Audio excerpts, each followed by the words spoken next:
बिस्मिल्लाहिर्रहमानिर्रहीम। अस्सलाम वालेकुम। आज का जो टॉपिक है वो हमारा है प्रिपरेशन ऑफ बिज़नेस ट्रांजैक्शन।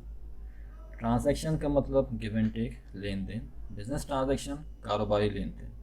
अगर किसी बिज़नेस को कोई चीज़ मर्चेंडाइज परचेज़ करनी है, सप्लाइज परचेज़ करना है, फर्नीचर परचेज़ करना है या कोई चीज़ बेचनी है, तो उस चीज़ को एक जगह ट्रांजैक्शन के तौर पे हम लिखेंगे।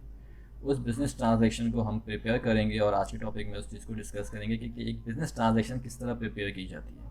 स्टार्ट करते हैं। क्वेश्चन आपके पास आ सकता है कि prepare the business transaction of the following. आपको बिजनेस ट्रांजैक्शन प्रिपेयर करनी है। केस नंबर 1 है increase in assets and increase in owners equity. एक ऐसी बिजनेस ट्रांजैक्शन प्रिपेयर करनी है जिसमें आपका असेट जो है इंक्रीज हो रहा हो और ओनर्स इक्विटी आपका वो भी इंक्रीज हो रहा हो। आंसर आप करोगे owner invest cash in his business. Owner ने अपने बिजनेस में कैश इन्वेस्ट किया। कैश क्या होता है? आपका असेट्स होता है। और जब असेट्स आप ओनर जब इन्वेस्टमेंट करता है तो आपका असेट तो बढ़ता ही बढ़ता है, साथ में आपकी ओनर्स इक्विटी यानी कि मालिकाना हुकूक भी साथ साथ बढ़ते हैं।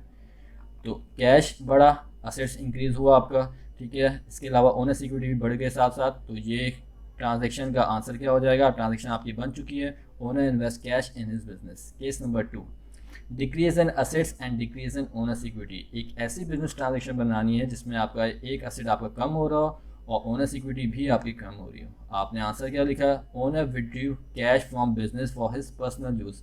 ओनर ने अपने पर्सनल यूज़ के लिए बिजनेस से कैश विड्रॉ किया। कैश क्या होता है? आपका असेट होता है। जब ओनर्स अपने पर्सनल यूज़ के लिए बिजनेस से कैश निकालेगा तो साथ साथ आप कंपनी पॉइंट ऑफ व्यू से सोचें। कंपनी पॉइंट ऑफ व्यू से आपका असेट भी कम होगा और ओनर्स इक्विटी, ओनर्स की मिल्कियत भी कम होगी। Case number 3, increase in assets and increase in liability. एक ऐसी बिजनेस ट्रांजेक्शन बनानी है जिसमें आपका एक असेट बढ़ रहा हो और आपकी लायबिलिटी भी बढ़ रही हो। आंसर आपने लिखा है परचेज फर्नीचर ऑन क्रेडिट। आपने फर्नीचर परचेज किया। फर्नीचर क्या होता है? आपका असेट, और असेट बढ़ता है और साथ में आपकी जो है लायबिलिटी भी बढ़नी चाहिए। On a credit, on credit लिखे या फिर ऑन अकाउंट लिखे, एक ही बात है। लायबिलिटी आपकी बढ़ रही है फर्नीचर खरीदने पर। आपने फर्नीचर जो है वो कैश पे नहीं बल्कि उधार खरीदा है, क्रेडिट पे खरीदा है। Case number 4, decrease in assets and decrease in liability. एक ऐसी बिजनेस ट्रांजेक्शन जिसमें आपका एक असेट कम हो रहा हो और आपकी लायबिलिटी भी कम हो रही हो। आपने आंसर लिख दिया पेड कैश। कैश क्या होता है? आपका असेट। असेट आप पे कर रहे हो, किसको कर रहे हो? क्रेडिटर को करो। तो कैश आप पे करो, आपके पास असेट जा रहा है, डिक्रीज हो रहा है और लायबिलिटी भी कम हो रही है क्योंकि आप जो पे कर रहे हो वो किसको कर रहे हो? क्रेडिटर। क्रेडिटर कौन होता है? जिससे आप उधार खरीदते हो, जिससे आप कोई भी सामान उधार परचेज करते हो। तो आपने कैश पे किया, पे किसको किया? क्रेडिटर को। तो आपने जब क्रेडिटर को पे किया तो आपकी लायबिलिटी भी ऑटोमेटिकली कम हो जाएगी। Case number 5, increase in assets and increase in revenue. एक ऐसी बिजनेस ट्रांजेक्शन बनानी है जिसमें आपका एक असेट बढ़ रहा हो और आपकी रेवेन्यू भी बढ़ रहा हो। आपने आंसर क्या लिखा है? Receive cash for rent income. Cash आपने रिसीव किया, कैश आया। कैश क्या होता है? असेट, और असेट आपका इंक्रीज हो गया। For rent income, rent income की वजह से, रेंट इनकम आपकी क्या होती है? रेवेन्यू होता है। आपने पैसे कमाया, आपकी आमदनी बढ़ी, किस वजह से बढ़ी? रेंट इनकम की वजह से। Case number 6, decrease in assets and increase in expense.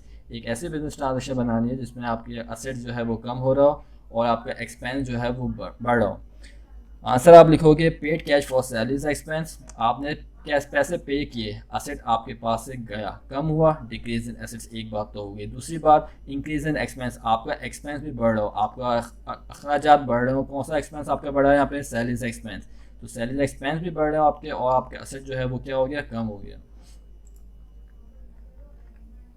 Case number 7, increase in assets decrease in another assets. एक ऐसी बिजनेस ट्रांजेक्शन जिसमें आपका असेट बढ़ रहा हो और आपका एक तरफ दूसरा असेट भी आपका कम हो रहा हो। या ये आपके पास लिखा हुआ आ जाए कि increase in asset but does not change the amount of total assets. आप आंसर क्या लिखोगे? Purchase equipment on cash. आपने इक्विपमेंट परचेज किया कैश पे। इक्विपमेंट क्या होता है? असेट। आपने इक्विपमेंट ख़रीदा, परचेज किया, असेट बढ़ गया। उसके बदले में आपने कैश पे किया। कैश क्या होता है आपका? वो भी आपका असेट होता है। असेट आपने पे किया, अपना कैश जो है आपने पे किया और आपका असेट जो है कम हो गया। तो एक तरफ आपका एक असेट बढ़ रहा है और दूसरी तरफ आपका असेट कम हो रहा है। Case number 8, increase in assets decrease in and assets and increase in liability. एक ऐसी बिजनेस ट्रांजेक्शन जिसमें एक असेट बढ़ रहा हो, आपका एक दूसरी तरफ दूसरा असेट आपका कम भी हो रहा हो, आपकी लायबिलिटी भी बढ़ रही हो। आपने आंसर लिखा है purchase supplies partially on cash and partially on credit, या फिर purchase supplies on cash and on credit, किसी भी तरीके से आप लिख सकते हो। अब सपोज़ करें कि आपने एक फ़र्नीचर आपने सप्लाइज परचेज़ किया है 1 लाख रुपए का, लेकिन इसकी टोटल पेमेंट आपने पार्शली की है कैश पे और पार्शली की है उधार। तो 1 लाख का आपने सप्लाइज परचेज़ किया, असेट आपका बढ़ गया। 1 लाख में से आपने 50,000 रुपये पे कर दिए कैश के थ्रू पे, आपका एक तरफ असेट आपका कम हो गया, दूसरी तरफ आपने लाइबिलिटी इंक्रीज़ की और उधार कर दिया 50,000 रुपये को, आपकी लाइबिलिटी बढ़ गई।